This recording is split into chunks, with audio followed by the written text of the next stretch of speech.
Good morning twelfth class बच्चे। हम start करते हैं मैग्नेटिक डाइपोल मोमेंट से। Magnetic dipole moment, magnetic dipole moment बेटा, मैग्नेटिक डाइपोल मोमेंट के अंदर सबसे पहले आप लोगों को यह पता होना चाहिए कि अगर कोई एक बार मैग्नेट है, कोई भी बार मैग्नेट है, उसका अपना एक मैग्नेटिक डाइपोल मोमेंट होता है बेटा। मैग्नेटिक डाइपोल मोमेंट, क्योंकि मोनोपोल तो एग्जिस्ट करता नहीं है। अगर कोई करंट कैरिंग सर्कुलर वायर है बेटा, उसका भी मैग्नेटिक डाइपोल मोमेंट होता है, याद रखना बेटा। अगर कोई भी करंट कैरिंग वायर है या कोई भी मैग्नेट है, उसका मैग्नेटिक डाइपोल मोमेंट होता है बेटा। लेकिन फॉर्मूला अलग हो सकते हैं, उनका मतलब एक ही होता है बेटा कि मैग्नेटिक डाइपोल मोमेंट एक ऐसी क्वांटिटी होती है बेटा जो स्ट्रेंथ के बारे में बताती है कि मैग्नेट कितनी स्ट्रोंग है बेटा, और एक ओरिएंटेशन के बारे में बताती है कि मैग्नेट की ओरिएंटेशन क्या है बेटा। तो इसका मतलब इट इज ए क्वांटिटी, ये कल डेफिनेशन लिखवाई थी ना बेटा, it is a quantity which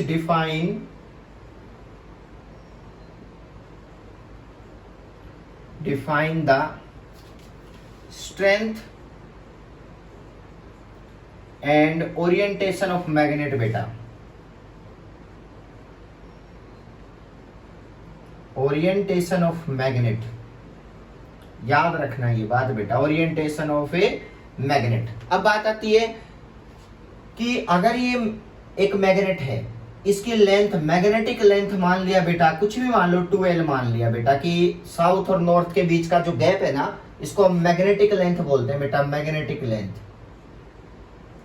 geometrical length नहीं है बेटा, ये मैग्नेटिक लेंथ है, मैग्नेटिक लेंथ। तो क्या होगा कि इसका जो फॉर्मूला है बेटा, इफ पोल स्ट्रेंथ, अगर साउथ और नॉर्थ पोल की पोल स्ट्रेंथ जो है वो m दे रखी है बेटा, इफ द पोल स्ट्रेंथ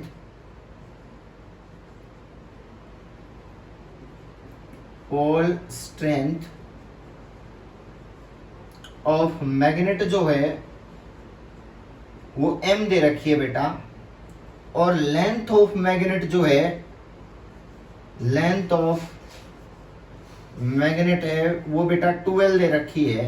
तो मैग्नेटिक डाइपोल मोमेंट पता है क्या होगा बेटा, जो स्ट्रेंथ, जो टर्म ओरिएंटेशन और स्ट्रेंथ के बारे में बताती है, उसकी वैल्यू क्या आएगी, m इंटू 2L बेटा, याद रखना।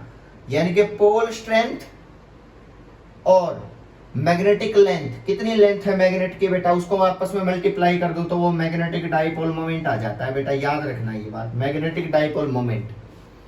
और it is a vector quantity, it is a vector quantity, और जिसकी डायरेक्शन साउथ टू नॉर्थ होती है बेटा, याद रखना, साउथ टू नॉर्थ, यानी कि इसकी डायरेक्शन हमेशा साउथ टू नॉर्थ होती है।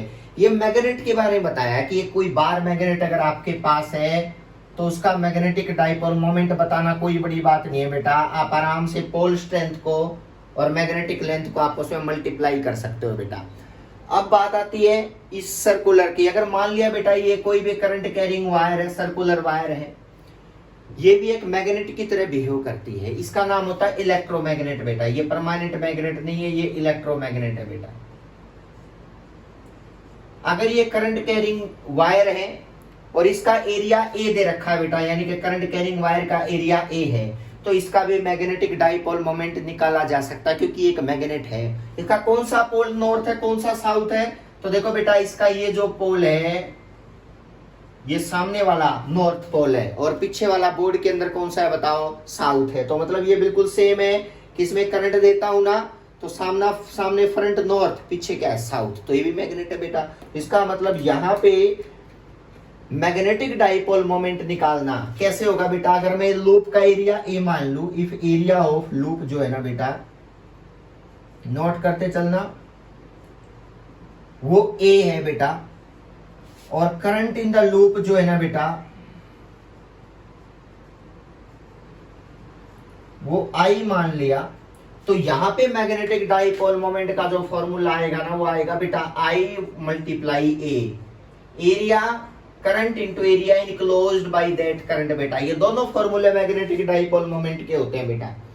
ये जब कोई भी करंट कैरिंग वायर सर्कल में मूव करती है, या कोई भी शेप लेती है बेटा, रेक्टेंगुलर या जो भी, I इंटू ए। लेकिन एक मैग्नेट के लिए मैग्नेटिक डाइपोल मोमेंट की स्ट्रेंथ जो है ना बेटा, वो M इंटू 12 होता है। यहाँ पे M क्या है? पोल स्ट्रेंथ बेटा। एक पोल की स्ट्रेंथ कितनी है बेटा? वो दोनों पोल की इक्वल मिलेगी अगर एक मैग्नेट है तो बेटा। तो यहाँ पे I इंटू ए। यूनिट बेटा आराम से पता है, यूनिट आप बता सकते हो एम्पियर मीटर स्क्वायर बेटा। तो इसका मतलब यहाँ पे M जो है वो इसकी यूनिट है बेटा, वो यहां से आती है, कभी भी यहां से नहीं आती बेटा, वो यहां से आती है। तो इसका मतलब unit of magnetic dipole moment जो है that is equal to ampere metre square बेटा। आज के बाद ये लाइन सभी बच्चे याद रखेंगे, एम्पियर मीटर स्क्वायर होती है बेटा, कोई कंफ्यूजन नहीं होना चाहिए। और अब क्या है बेटा, अलग अलग के लिए हम यूज करते हैं, मैग्नेटिक डाइपोल मोमेंट निकालते हैं। सबसे पहले तो हम एक इलेक्ट्रॉन का मैग्नेटिक डाइपोल मोमेंट निकालते हैं जो एटम के अंदर क्या कर रहा है बताओ, रिवॉल्व कर रहा है। तो हेडिंग डालो बेटा, magnetic dipole moment of electron. यहाँ पे कोई पूछे ना सर यहाँ डायरेक्शन क्या आएगी मैग्नेटिक डाइपोल मोमेंट की, यहाँ तो बता दिया आपने साउथ टू नॉर्थ, तो यहाँ क्या होगी परपेंडिकुलर आउटवर्ड बेटा। चेक कर लो, बोर्ड के अंदर साउथ है, बाहर नॉर्थ है, तो साउथ टू नॉर्थ क्या आएगी बताओ, आउटवर्ड, यानी कि परपेंडिकुलर आउटवर्ड बेटा। देख लो, अगर यही सेम कोयल अगर आप लेते हो तो ऐसे ही करंट की डायरेक्शन लेते हो तो बेटा ये परपेंडिकुलर आउटवर्ड है। तो आप लोग आराम से बता सकते हो डायरेक्शन वगैरह मैग्नेटिक डाइपोल मोमेंट की। तो अब देखना बेटा, magnetic dipole moment of electron किसमें रिवॉल्व कर रहा है बताओ, एटम के अंदर रिवॉल्व कर रहा है। तो उसका क्या आएगा, सुनना बेटा,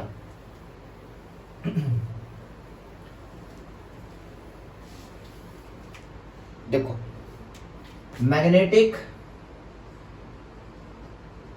dipole moment of electron in an atom बेटा, इन एटम, समझना बेटा क्या होगा।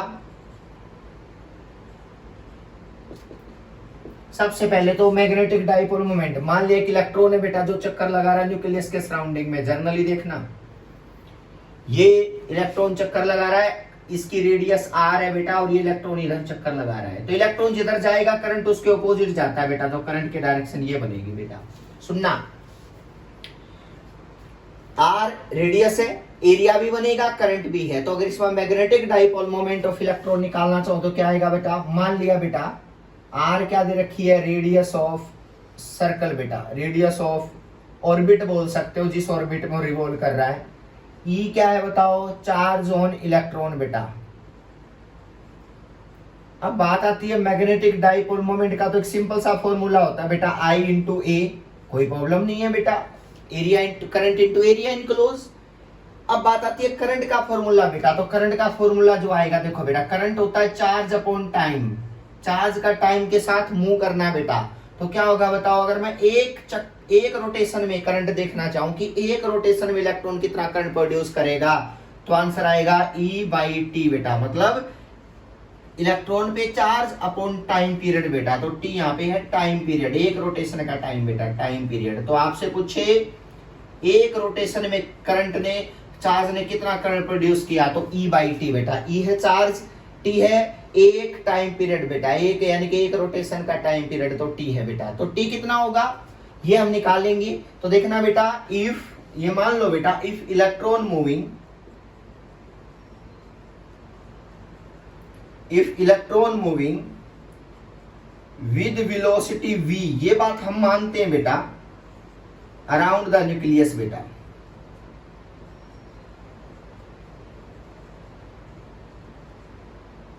Nucleus.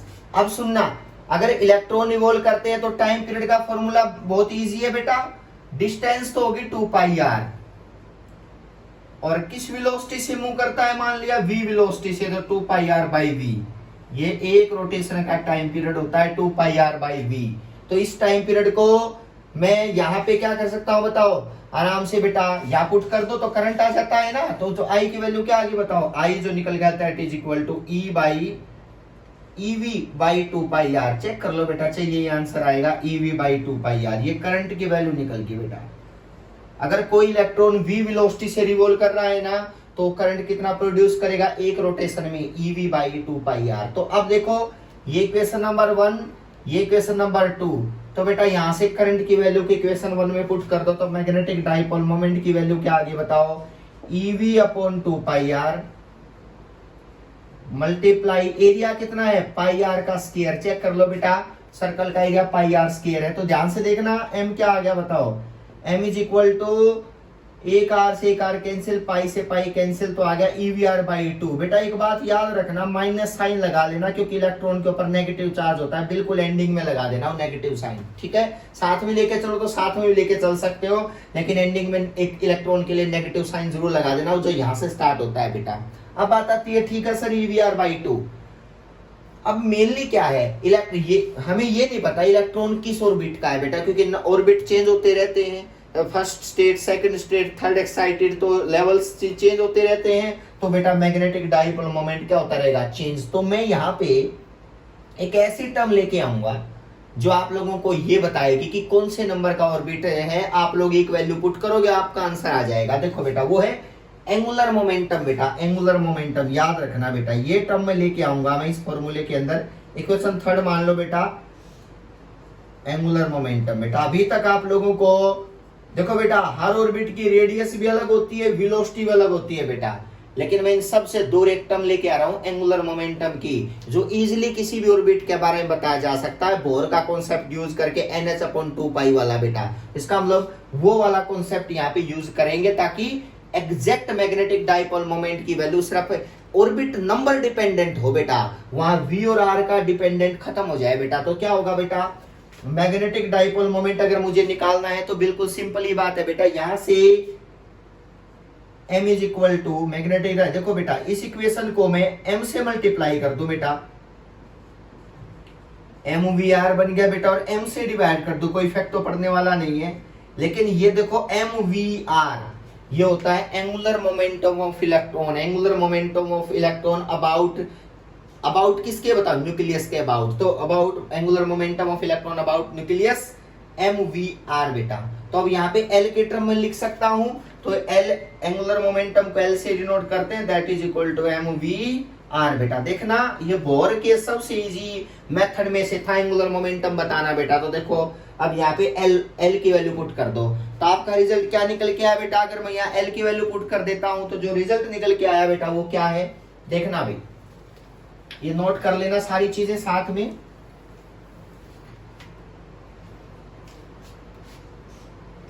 Capital M is equal to E/2m into में L बेटा। ये कॉन्सेप्ट सभी बच्चों को याद होना चाहिए कि एंगुलर मोमेंटम और मैग्नेटिक डाइपोल मोमेंट एक दूसरे के ऑपोजिट होते हैं। अगर डाइपोल मोमेंट ऊपर की डायरेक्शन में है, मैग्नेटिक डाइपोल मोमेंट, तो एंगुलर मोमेंटम नीचे की डायरेक्शन में मिलेगा। अगर ये m है ना बेटा, ये डायरेक्शन m की है, तो l की डायरेक्शन नीचे मिलेगी बेटा। नेगेटिव साइन ये दिखाता है कि m एंड l क्या है बता, एक दूसरे के ऑपोजिट है बेटा, ऑपोजिट है, याद रखना ये बात। अब देखो इसको और सिंप्लीफाई कर लेते हैं। एंगुलर मोमेंटम का ऑर्बिटल क्वांटम नंबर के साथ एक रिलेशन होता है बेटा, वो क्या होता है पता है, L into L+1 into root H/2π। ये केमिस्ट्री में आप लोग पढ़ते हो बेटा, ऑर्बिटल क्वांटम नंबर बेटा। ये हमें ये बताता है कि किस ऑर्बिट के इलेक्ट्रॉन की बात करने लग रहे हैं। तो इसका मतलब L इंटू L+1 H/2π को यहाँ क्या कर दो बताओ, पुट कर दो बेटा। तो आपका रिजल्ट क्या निकल के आया देखना, m is equal to E/2m बेटा, और H/2π में आगे ले लेता हूं बेटा ताकि आपको बाद में ये रिजल्ट मिले, L इंटू L+1। तो EH/4πm इसका एक नया नाम बोल दिया गया बेटा, क्योंकि सारे कांस्टेंट है ना, सब चीजें कांस्टेंट है। तो EH/4π को म्यू भी बोल दिया बेटा। म्यू भी होता है बोर मैग्नेटोन बेटा, याद रखना ये बात। तो म्यू भी जो होता है बोर मैग्नेटोन बेटा, बोर मैग्नेटोन। आप देखो ध्यान से, इसका मतलब mu B is equal to Bohr magneton, इसकी फिक्स वैल्यू होती है।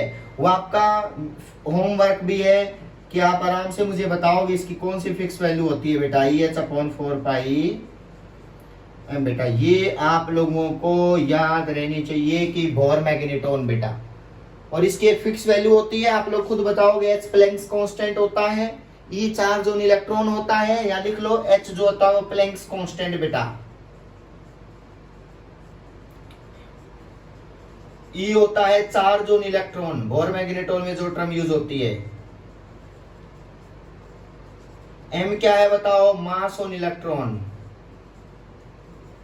और सारी चीजें आपको नॉन पाई फोर सब कांस्टेंट है, तो इसकी वैल्यू फिक्स आएगी, वो आपका होमवर्क है, देख भी लेना बेटा।